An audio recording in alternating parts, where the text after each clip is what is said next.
Nobody is going to announce this on the news. There will not be a press conference, a raid, or a sweeping new law with the word prepper in it. The federal government does not work that way anymore, and it does not need to. Right now, across 11 agencies, there are roughly 37 active regulations that each touch a different piece of how a prepared household operates: water, food, cash, land use. None of them mention preparedness by name. Stack them together, and they do the work anyway. You do not get rated. You get quietly pushed into compliance, one form at a time. I have been prepping for 22 years. It started the winter of 1998, when an ice storm took down power in my parents' main neighborhood for 9 days, and I watched how fast a comfortable middle-class street turned tense around day 3. Since then, I have weathered 2 Gulf Coast hurricanes, a 41-day drought on my own well, and enough extended outages to know which gear earns its space and which is marketing copy in a nice enclosure.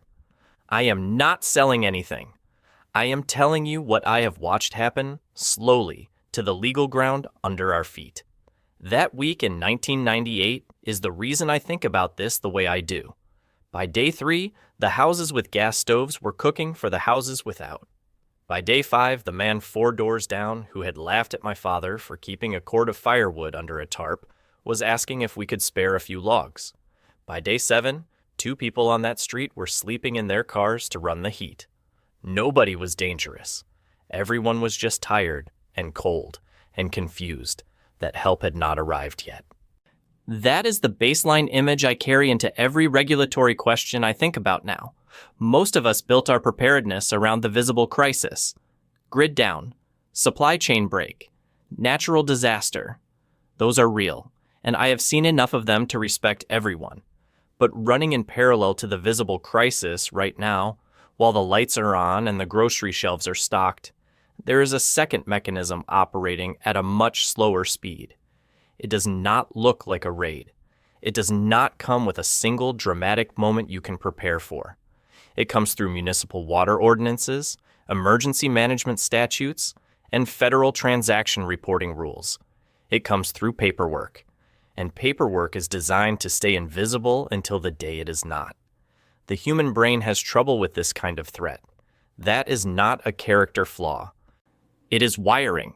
When the nervous system registers danger, it reaches for patterns built over millions of years of survival. Predator, fire, flood, immediate, physical, visible. A regulation passed in a committee room in Sacramento in 2012 does not trigger any of that. It reads as background noise. That is precisely why it works as a policy mechanism. The fight-or-flight response does not fire. The quiet threat walks through the unlocked door, while the pattern recognition system is still scanning the tree line for something with teeth. Here is the piece to understand, and once you see it, you cannot unsee it. A government does not need to ban preparedness to limit it. It only needs to regulate the inputs: water collection, food storage volumes, cash transactions, land use classifications.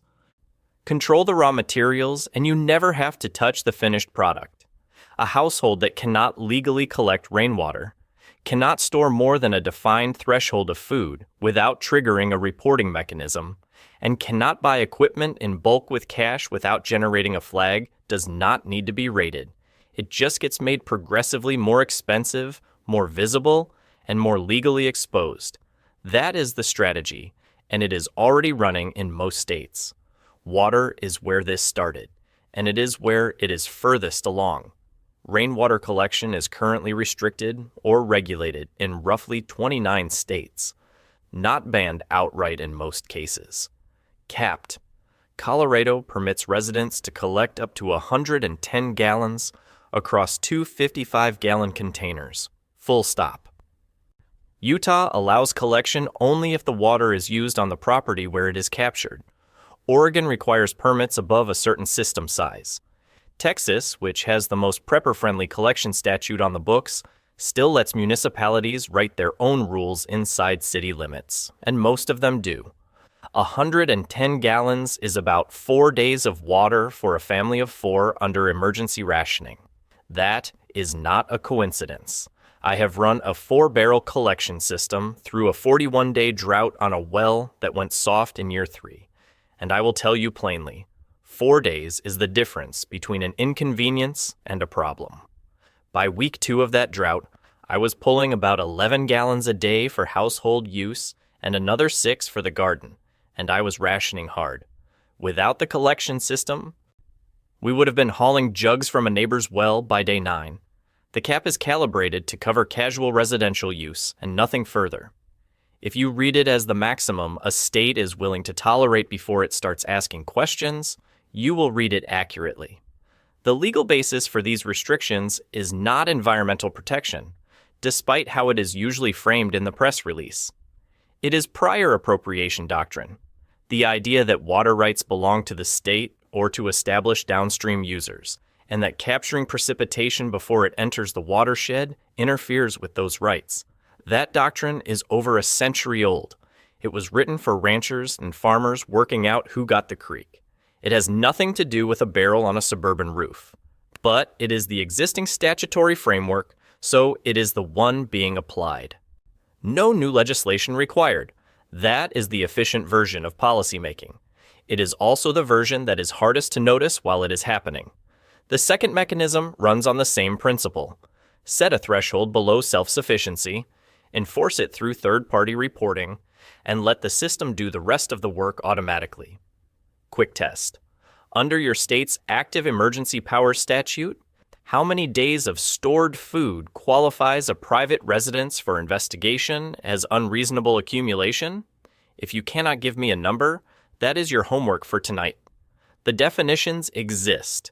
They are just buried in emergency management code instead of consumer protection law, which is where most of us would think to look. In Missouri, as one example, Section 44.100 of the Emergency Management Law gives the governor authority to regulate the hoarding of essential commodities during a declared state of emergency. Hoarding is defined as accumulation beyond reasonable personal or family need. That phrase has no statutory floor. It means whatever the enforcement agency decides, it means when the declaration goes active. FEMA's own published guidance, still in circulation, puts the baseline at a 72-hour kit, 3 days. That is what the federal emergency management apparatus officially considers a normal, reasonable household food supply. Everything above 3 days sits in a gray zone that can be reclassified during a declared emergency. Most of us in this community have 90 days minimum. A lot of us have a year. I have 2, rotated on a 6-month cycle, stored in 3 separate locations, because any one location is a single point of failure. Rotating 2 years of food is not a stockpile. It is a job.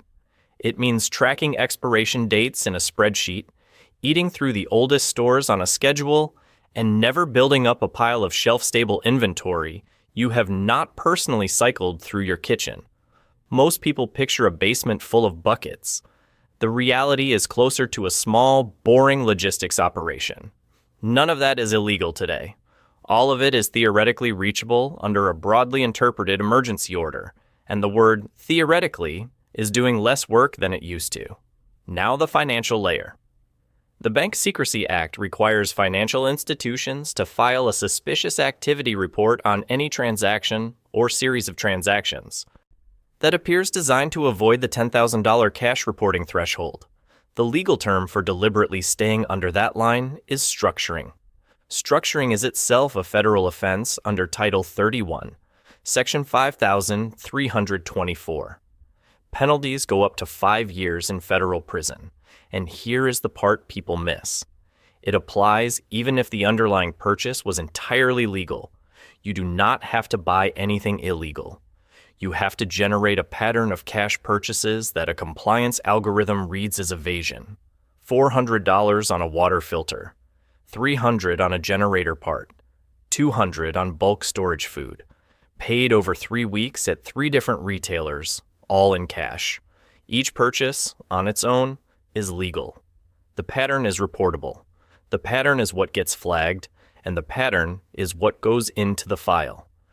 I ran into this about a decade ago, buying a used diesel generator in sections for cash because I preferred not to put the full amount on a single card. The bank called. They were polite. They had questions. Nothing came of it, but a file exists somewhere with my name on it, and files do not delete themselves. This is the part worth slowing down for.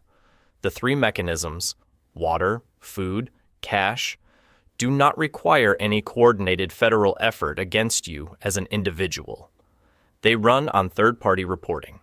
The retailer flags unusual bulk purchase patterns under compliance protocols. The bank files on structuring. The utility, through smart meter data shared with state emergency management databases under agreements you were never asked to sign, flags the household whose municipal water consumption dropped off a cliff over the last 12 months. Nobody called anybody. 3 separate systems, running independently inside 3 separate bureaucracies, assembled a profile. That is not a conspiracy.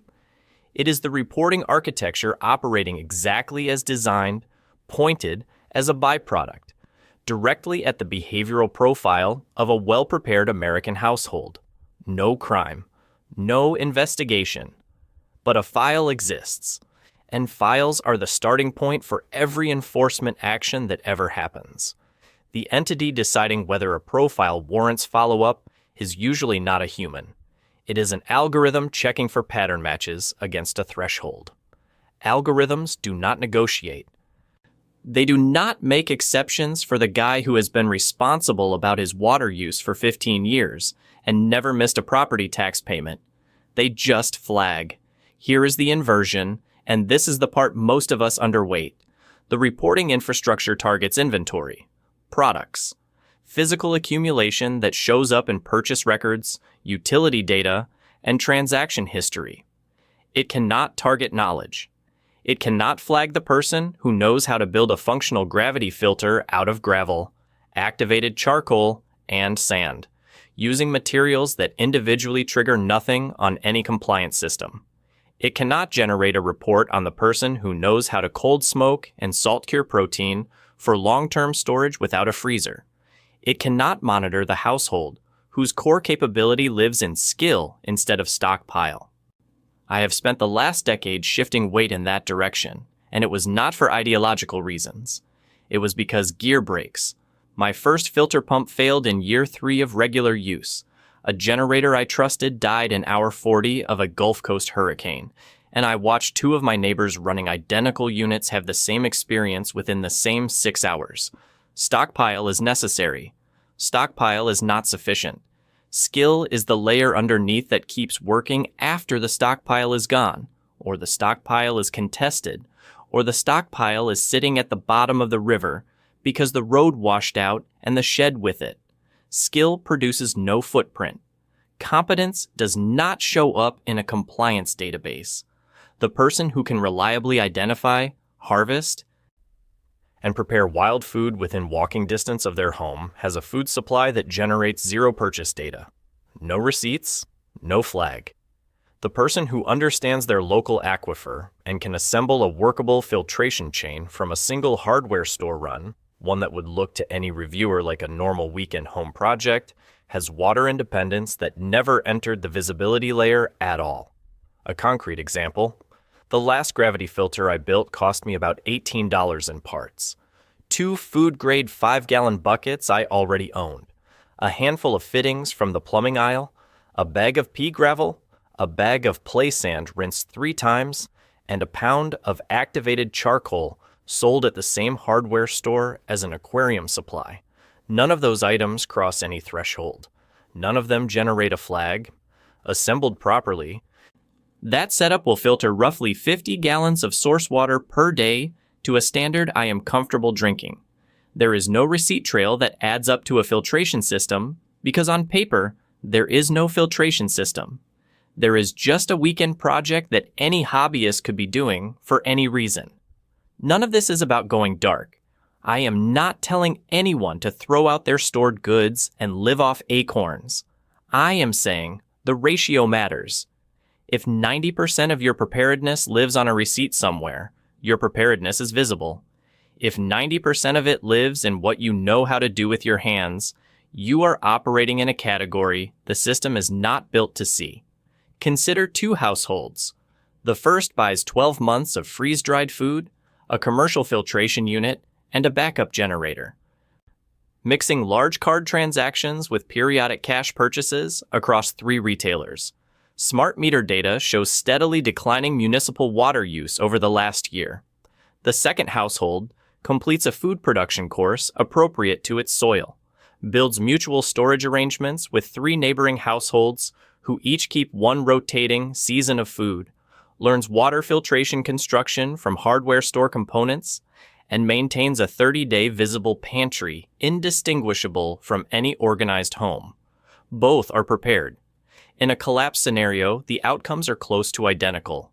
In a regulatory scenario, only one of them is a documented target. The difference is not the preparedness. The difference is the footprint. Here is what to do with all of this, and it is not what you might expect. Do not panic restructure. Do not dump your stockpile. Do not try to pull everything off-grid this weekend. The first move is reconnaissance, not reaction. Open a new tab tonight. Search your state's name and Emergency Management Hoarding Statute. Read the statutory definition of unreasonable accumulation in your jurisdiction, and write down the number if there is one. Search Bank Secrecy Act Structuring Threshold, and read the current guidance on cash transaction pattern detection. Search your state's name and rainwater collection law. Write down the cap. 3 searches, 30 minutes, no purchase, no flag generated, no behavior changed. That is not paranoia. That is reading the operating manual for the environment you already live in. The infrastructure has been there the whole time. Knowing where it is changes nothing about your legal exposure and a lot about your decisions going forward. The last thing I will say is this. The mechanisms are real. The thresholds are active law. I am not inventing any of it. But individual-level enforcement still requires a triggering event. A complaint. A flag loud enough above the ambient noise to justify the administrative cost of follow-through. Reducing your profile reduces that probability. You are not going to get to 0. 0 is a fantasy, and people who sell it to you are selling you something. What you can get to is a level where the bureaucratic cost of looking at you exceeds whatever resources are available to do the looking. That is the realistic goal. Not invisibility, not hiding, just being the least interesting target in your immediate geography. From 22 years of doing this, through 2 hurricanes, a drought, and 9 days of ice, that is the only version of preparedness that has ever actually held up in the long run.